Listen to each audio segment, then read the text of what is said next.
जय हिंद। आज की इस वीडियो में हम जानेंगे कि जो बेरिंग होती है उसकी हम फिटिंग कैसे करेंगे, बेरिंग को हम सॉफ्ट में कैसे लगाएंगे। इस प्रकार से बेरिंग होती है, इस बेरिंग को फिट करने की बात है।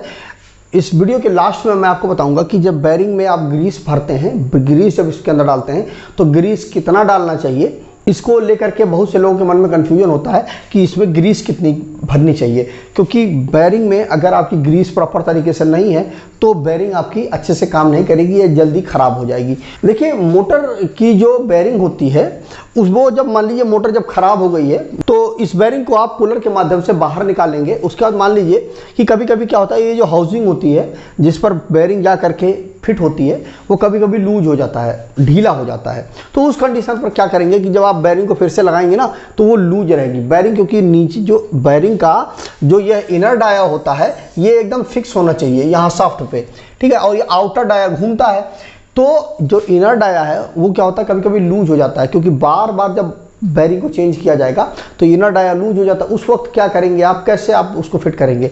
ठीक है, उस कंडीशन पर आप क्या करते हैं कि इस प्रकार से जो सेंटर पंच आता है, सेंटर पंच की मदद लिया जाता है। तो सेंटर पंच की मदद कैसे लेंगे? देखिए, यहाँ जो नुकीला वाला हिस्सा है ना, इस नुकीले वाले हिस्से से आप हैमर की मदद से बेरिंग को आप बाहर निकाल लीजिए। बेरिंग बाहर है।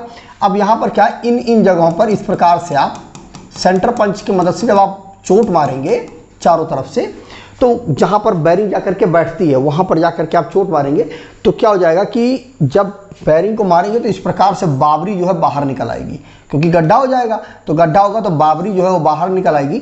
ऐसे हर जगह पे जब आप चारों तरफ से 10-20 पंच मार देंगे तो क्या हो जाएगा, बाबरी जो है बाहर निकल आएगी। तो क्या हो जाएगा कि शाफ्ट में एक लेयर बन जाएगी, जो अंदर की जो मतलब माल है, जो अंदर का जो लोहा है वो उसका एक लेयर बन जाएगा, ठीक है। तो पहले क्या था कि जो इसका जो शाफ्ट का जो लेवल था वो ये था, अब बाबरी उठ करके इतनी ऊंची हो गई है तो ये जो बीच का जो गैप है ये ज़्यादा हो जाता है। ये क्या होता है कि एक दो बार आप उपयोग कर सकते हैं, बाद में आपको माल भराना ही भराना पड़ेगा। तो माल भरा करके फिर उसको खराब मशीन पे ले जाना पड़ेगा। यदि आपका पहली बार यदि लूज हो रहा है तो उस वक्त कंडीशन में आपको बता रहा हूँ। तो यहाँ पर क्या है कि आप सेंटर पंच की मदद से सेंटर पंच मारेंगे तो बाबरी जो बाहर आ जाएगी। अब फिर जब आप बेरिंग को सेट करेंगे तो बेरिंग जो है प्रॉपर तरीके से सेट हो जाएगी। जो इनर डाया है वो प्रॉपर तरीके से टाइट होकर के जाएगा। कुल मिला करके इस सेंटर पंच की मदद से हम बेरिंग को सेट करते हैं इस प्रकार से। अच्छा, एक चीज़ और आप समझ लीजिए, बेरिंग में क्या होता है कि इस प्रकार से देखिए, ये आउटर डाया होता है, ये इनर डाया होता है, इसमें ये जो है सॉफ्ट में जाकर के फंसता है और घूमता है। तो यहाँ पर देखिए कि ये जो देखिए ये जो बेरिंग में जो ये छर्रे हैं उनका जो एरिया है वो ये होता है। तो यह क्या होता है, कभी कभी कुछ बेरिंग होती है जिनका ये हिस्सा एकदम ओपन होता है, किसी में देखते होंगे आप तो इस प्रकार से कवर लगा हुआ होता है। अक्सर पूछ लिया जाता है कि इसको क्या बोला जाता है, तो इसको जो है जेड बोला जाता है, ठीक है। ये जो कवर होता है, इस छर्रे के ऊपर जो कवर लगा दिया जाता है इसको जेड बोला जाता है। अब किसी बेरिंग में सिंगल जेड होता है, मतलब इसके दो हिस्से होंगे ना, एक हिस्सा ये होगा और एक हिस्सा उसके अपोजिट साइड पीछे साइड में होगा। तो अगर एक साइड में जेड ये लगा हुआ कवर तो सिंगल जेड की हो गई बेरिंग, और अगर दोनों साइड में लगी हुई है तो डबल जेड की बेरिंग हो गई। तो इस प्रकार से आपकी जो बेरिंग है वो इस प्रकार से सेंटर पंच की मदद से आप फिट कर सकते हैं।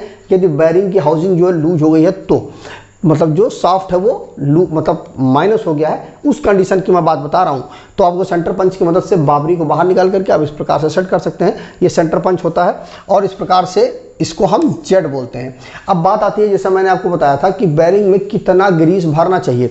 तो नॉर्मली लोग क्या करते हैं, बेरिंग में जो ग्रीस है वो उसको ठूस करके भर देते हैं। तो ठूस करके नहीं भरना चाहिए। अगर आप इसमें ठूस करके बेरिंग भर देंगे, आप ऐसा समझिए कि यदि आपको खाना है यदि आप ठूस करके भर दिया जाए तो क्या होगा, आप सही से काम नहीं कर पाएंगे, परेशान रहेंगे। तो क्या करना पड़ेगा आपको कि अधिकतम आप 75% तक बेरिंग में आप ग्रीस को भरें और फिर बेरिंग को आप ऑपरेशन में लें। ठूस करके भरने की जरूरत नहीं होती है।